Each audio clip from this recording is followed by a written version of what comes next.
Audio Jungle। नमस्कार, आप देख रहे हैं बेखौफ न्यूज 24। जिंदगी रही तो मिलेंगे दोबारा आदर्श बनाया गांधी जयंती पर, गांधी जी को भूले बरेली रायसेन। एक और प्रधानमंत्री नरेंद्र मोदी गांधी जयंती 2 अक्टूबर से स्वच्छता अभियान चलाते हैं, तो दूसरी तरफ बरेली में गांधी प्रतिमा पर ना तो नगर परिषद और ना ही सत्याग्रह संघर्ष समिति प्रतिमा पर पहुंची। सोशल मीडिया पर डाली गई पोस्ट के बावजूद नगर परिषद ने संज्ञान नहीं लिया और गांधी प्रतिमा की साफ सफाई भी नहीं करवाई। वो तो अच्छा हो, तहसीलदार निकिता तिवारी ने बड़ा बाजार स्थित गांधी चबूतरे पर पहुंचकर साफ सफाई करी और फूल माला चढ़ाई।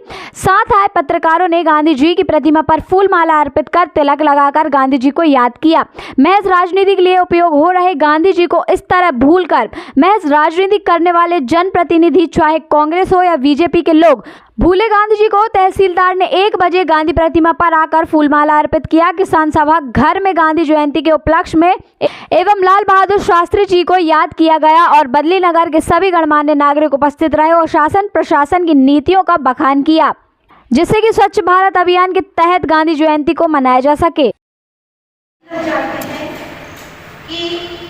एक ने हमें सत्य और अहिंसा के मार्ग पर चल करके हमारे देश को आज़ादी दिलाई, गुलामी की दास्तां से हमको मुक्त किया, और एक ने हमारे राष्ट्र को मजबूत और विकसित करने में महत्वपूर्ण भूमिका अदा की।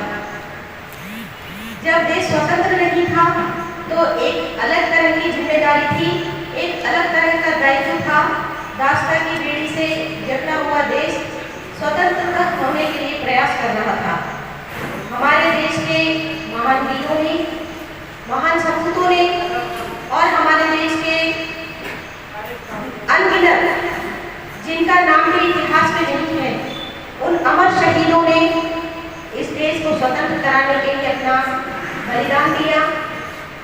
और हमारे राष्ट्रपिता महात्मा गांधी के नेतृत्व में सत्य और अहिंसा के पथ पर चलकर हमने अंग्रेजों से जो दास्तां थी उससे मुक्ति प्राप्त की। 2 अक्टूबर 1869 को महात्मा गांधी जी का जन्म पोरबंदर में हुआ और 2 अक्टूबर 1904 को हमारे लाल बहादुर शास्त्री जी का जन्म हुआ। महात्मा गांधी जी के जो आदर्श थे, उन्हीं आदर्शों को शास्त्री जी ने आगे बढ़ाया।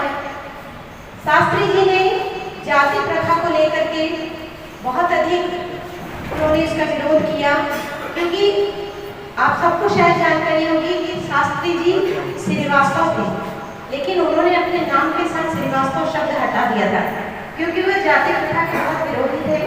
और जब उनको वाराणसी विश्वविद्यालय से स्नातक की उपाधि मिली तो उन्होंने अपने नाम के साथ शास्त्री शब्द जोड़ा। हम जानते हैं कि बचपन से ही जब 1.5 साल के थे उनके पिता का निधन हो गया था और वो अपने चाचा के पास रहते हुए स्कूल जाने के लिए वो गंगा नदी को 2 बार पार करते थे और सर पर अपना जो बस्ता वो बांधते थे ताकि किताबें गिरी नहीं हो। ये चीजें प्रेरणा देती है कि कठिन परिस्थितियों में किस प्रकार व्यक्ति उसको पार करे और किस मुकाम पर पहुंचे हो। उन्होंने किस मुकाम पर पहुंचे और स्वयं पहुंचने के साथ साथ देश को पहुंचाया।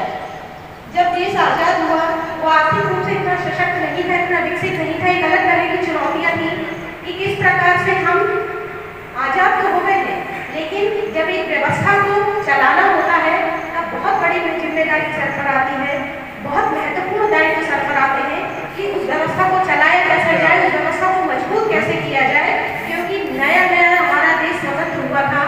कोई और उस पर उसमें इस तरह की अपनी बुरी नजर न डाले कि नव स्वतंत्र देश को फिर से वो अपने कब्जे में ले ले। तो ये भी जरूरी था कि हम उसको आर्थिक रूप से मजबूत करें, सशक्त करें, और ये हमारे शास्त्री जी ने इसमें बहुत ही अपनी महत्वपूर्ण भूमिका निभाई। उन्होंने स्वयं देख रहे हैं बहुत सुंदर परिसर बनाया है और शासन की जो योजनाएं हैं, अभी जो आपदा आई अपने यहाँ बाढ़ की, उसमें कोई कसर नहीं छोड़ी आप लोगों ने। अभी तक कोई शिकायत नहीं मिली कि हमारा यहाँ से किसी का नुकसान हुआ है या सर्वे हुआ है, किसी का नाम नहीं आया।